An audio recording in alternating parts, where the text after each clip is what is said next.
पाक पॉइंट के मुअज़्ज़ज़ दोस्तों, अस्सलामु अलैकुम। नाज़रीन ग्रामी, इससे पहले हम आपको बहुत सी वीडियो में UAVs के बारे में मालूमात दे चुके हैं कि एक UAV यानी अनमैन्ड एरो व्हीकल क्या चीज होती है, इसके जरिए तमाम फोर्सेस किस तरह अपने मिलिट्री मकासद हासिल कर सकती हैं। नाज़रीन ग्रामी, नए आने वाले दोस्तों को बताता चलूं कि आर्मी में UAV के नाम से जानी जाने वाली अनमैन्ड एरो व्हीकल को हम सादा अल्फाज में ड्रोन्स के नाम से जानते हैं और ड्रोन्स को किसी भी मुल्क की तमाम फोर्सेस मसलन एयर फोर्स, नेवी और आर्मी अपने मकासद के लिए कैसे इस्तेमाल कर सकती है। मगर आज की वीडियो में हम आपको UUV के बारे में बताने जा रहे हैं, जो कि इस वक्त सिर्फ दुनिया के 5 ममालिक ही तैयार कर रहे हैं, जिनमें अमेरिका, UK, फ्रांस, रूस और चाइना शामिल है। मोदी दोस्तों, आज हम बात करेंगे एक UUV कैसे काम करती है, इसके जरिए कोई भी मुल्क अपने मिलिट्री मकासद कैसे हासिल कर सकता है और पाकिस्तान ये UUV कब, किस मुल्क से और क्यों खरीदेगा। इन तमाम तफसीलात के बारे में बताने से पहले आप लोगों से सिर्फ इतना कहूँगा कि पाक पॉइंट की हर आने वाली वीडियो को आखिर तक जरूर देखा करें, ताकि आप लोगों तक सही और मुकम्मल मालूमात पहुँच सके। नाज़रीन ग्रामी, UUV का मतलब है अनमैन्ड अंडर वाटर व्हीकल, यानी कि बगैर इंसान के पानी के अंदर चलने वाली मिलिट्री गाड़ियां या फिर पानी के अंदर मिशन सरंजाम देने वाले ड्रोन्स। मौजूद हो तो यहाँ पर आपके जहन में सबमरीन का ख्याल आ रहा होगा, तो वाज़ेह करता चलूं कि ये वो सबमरीन नहीं है, क्योंकि इससे पहले आप जिस सबमरीन के बारे में सुनते आ रहे हैं उनमें दर्जनों के हिसाब से इंसानी अमले की जरूरत होती है, जो कि अपने जंगी मिशन के लिए काम करते हैं। मगर आज की जेरे बहस खतरनाक सबमरीन एक ड्रोन सबमरीन है।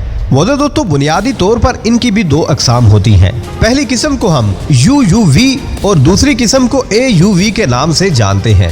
UUV का मतलब अनमैन्ड अंडर वाटर व्हीकल, जबकि AUV का मतलब है ऑटोनोमस अंडर वाटर व्हीकल। नाज़रीन ग्रामी, इन दोनों में बड़ा फर्क ये है कि UUV को किसी रिमोट के जरिए कंट्रोल किया जाता है, जिसके लिए इसकी रेंज से आगे जाने के लिए इसके साथ किसी मदरशिप का होना जरूरी होता है कि जिसके जरिए इसको कंट्रोल किया जा सके। जबकि ऑटोनोमस अंडर वाटर व्हीकल अपने नाम से ही इस बात की तरफ इशारा कर रही है कि वो खुद मुख्तार होती है, उन्हें ऑपरेट करने के लिए किसी इंसान की हिदायत और कंट्रोल रूम की जरूरत नहीं होती।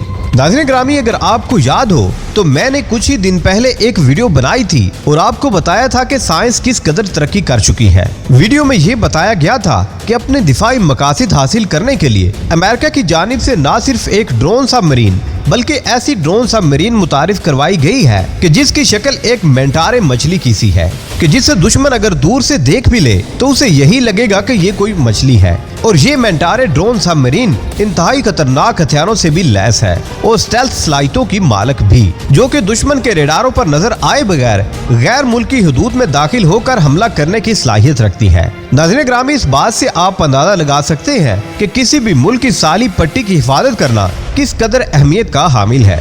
मौजूद दोस्तों, इन्हीं जरूरतों और जदीद दौर के तकाजों को मद्देनजर रखते हुए अगर देखा जाए तो पाकिस्तान नेवी को अपने साहली दिफा के लिए क्या कुछ करने की जरूरत है। तो दोस्तों, अभी बहुत कुछ ऐसा है कि जिसकी आने वाले वक्त में पाकिस्तान को जरूरत महसूस हो सकती है और अपनी इन्हीं जरूरतों को पूरा करने के लिए पाकिस्तान के पास चीन जैसा दोस्त होना किसी नेमत से कम नहीं है, क्योंकि चीन इस वक्त सुपर पावर नहीं बल्कि 2025 तक इसे सुपर पावर बनने से कोई नहीं रोक सकता। और इस बात का इल्म अमेरिका, रूस, इसराइल और भारत को भी हो चुका है।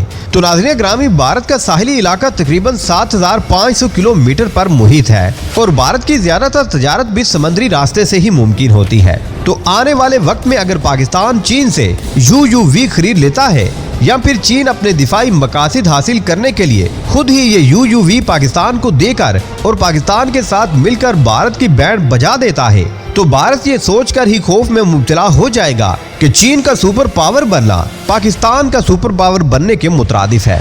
नाज़रीन ग्रामी, चीन ने अपने इस खतरनाक UUV को 1 अक्टूबर 2019 को अपने 70वें पब्लिक डे पर दुनिया के सामने पेश किया था। नाज़रीन ग्रामी, ये एक ऐसा हथियार है कि जो गेम चेंजर साबित हो सकता है। ये large unmanned under water vehicle SHU-001 है। इस न्यू वेपन पर पूरी दुनिया की नजरें जमी हुई हैं और कहा जा रहा है कि ये large unmanned submarine drone America और इसके दोस्त ममालिक के लिए खतरा पैदा कर सकती है। दोस्तों आमतौर पर अंडर वाटर ड्रोन इस ड्रोन से काफी छोटे होते हैं, लेकिन ये अंडर वाटर ड्रोन उनसे जरा मुख्तलिफ है। नाज़रीन ग्रामी, ये ड्रोन लॉन्ग रेंज पेट्रोल भी कर सकता है और इंटेलिजेंस इंफॉर्मेशन इकट्ठी करने के साथ साथ लड़ने की भी सलाहियत से माला माल है। चीन ने इस ड्रोन को परेड में शामिल करके अमेरिका और इसके इत्तेहादियों को परेशानी में मुब्तला कर दिया है। नाज़रीन ग्रामी, ये तो आपने सुना ही होगा कि पाकिस्तान अपने तमाम तर जंगी हथियार मसलन ड्रोन, फाइटर जेट्स, हेलीकॉप्टर और दूसरे तमाम दिफाई आलात यूरोपीय ममालिक की बजाय अब अपने दोस्त ममालिक मसलन चीन और तुर्की से खरीदेगा। चीन में बहुत से ऐसे हथियार भी शामिल हैं कि जिनको पाकिस्तान ट्रांसफर ऑफ टेक्नोलॉजी के तहत पाकिस्तान में ही तैयार करेगा। दोस्तों पाकिस्तान और तुर्की के दरमियान आप जानते हैं कि पहले से बहुत ज्यादा कुर्बतें बढ़ गई हैं और पहले से भी ज्यादा दिफाई तिजारत के इम्कानात जाहिर किए जा रहे हैं और ये भी सुनने में आ रहा है कि पाकिस्तान बहुत जल्द तुर्की से अनका नामी ड्रोन खरीदने जा रहा है, मगर इस बारे में अभी कुछ भी कहना कबल अज़ वक्त होगा। मगर बिलफर्ज पाकिस्तान तुर्की से ये ड्रोन खरीद लेता है तो हमें अपने मुस्तकबिल के इस जदीद लड़ाका ड्रोन के बारे में मालूम होना चाहिए कि हमारी पाक फिजाइया के पास किन सलाहियतों के मालिक ड्रोन मौजूद हैं। तो नाज़रीन ग्रामी, अनका नामी ड्रोन को सबसे पहले जुलाई 2010 में फिन बोरो एयर शो में मंजर आम पर लाया गया था।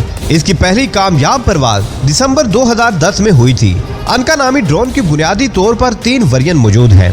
इसका पहला वेरिएंट ए के नाम से और दूसरा बी के नाम से, जबकि तीसरे को एस के नाम से जाना जाता है। अनका ए और बी बुनियादी तौर पर सर्विलेंस मकासद के लिए इस्तेमाल होते रहे हैं, ताहम बी वेरिएंट में इसके सर्विलेंस को अपग्रेड किया गया था।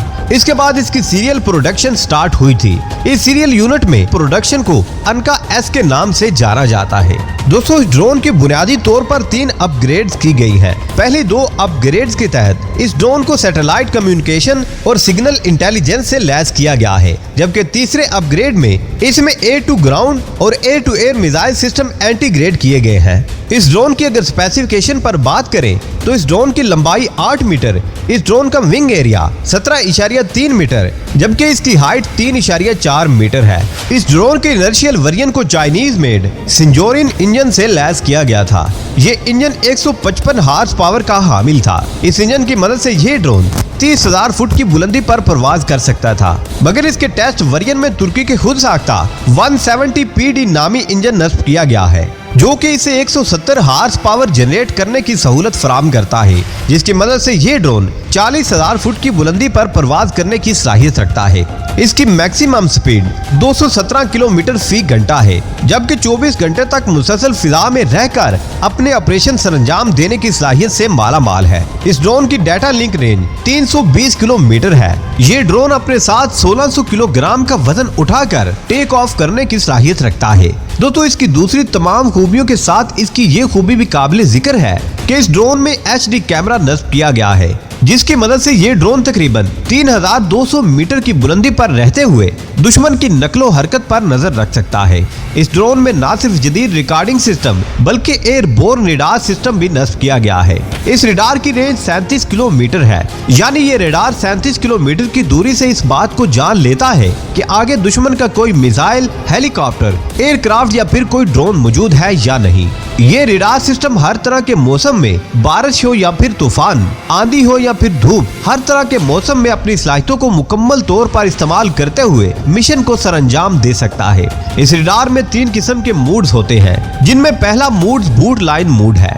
ये मूड मखसूस एरिया की हाई रेजोल्यूशन इमेजेस फराम करता है, जबकि दूसरा स्टेप मैप मूड यानी वसी एरिया की इमेजेस फराम करता है, जबकि तीसरा मूड जिसको GMTI मूड भी कहा जाता है, इस मूड की मदद से ये ड्रोन ग्राउंड में मौजूद किसी भी मूविंग टारगेट को डिटेक्ट कर सकता है।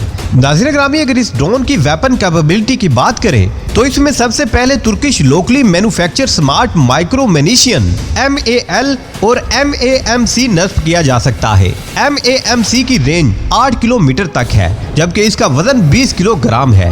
ये स्मार्ट मैनिशियन हल्की बख्तरबंद गाड़ियों, सॉफ्ट टारगेट्स के खिलाफ इस्तेमाल किया जा सकता है, जबकि MAML की रेंज 8 किलोमीटर है, लेकिन नेविगेशन सिस्टम या GPS गाइडेंस सिस्टम से इसकी रेंज को 14 किलोमीटर तक भी बढ़ाया जा सकता है।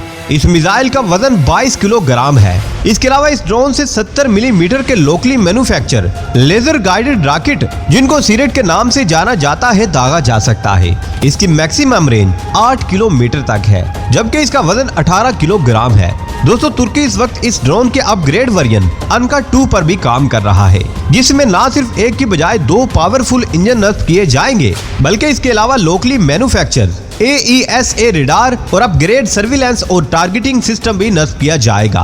दोस्तों, हमेशा की तरह उम्मीद करता हूं कि आज की ये वीडियो भी आपको बहुत पसंद आई होगी। वीडियो पसंद आने की सूरत में इसे लाइक कीजिए, दोस्तों से शेयर कीजिए और कमेंट सेक्शन में हमें अपनी कीमती राय से जरूर आगाह रखिएगा।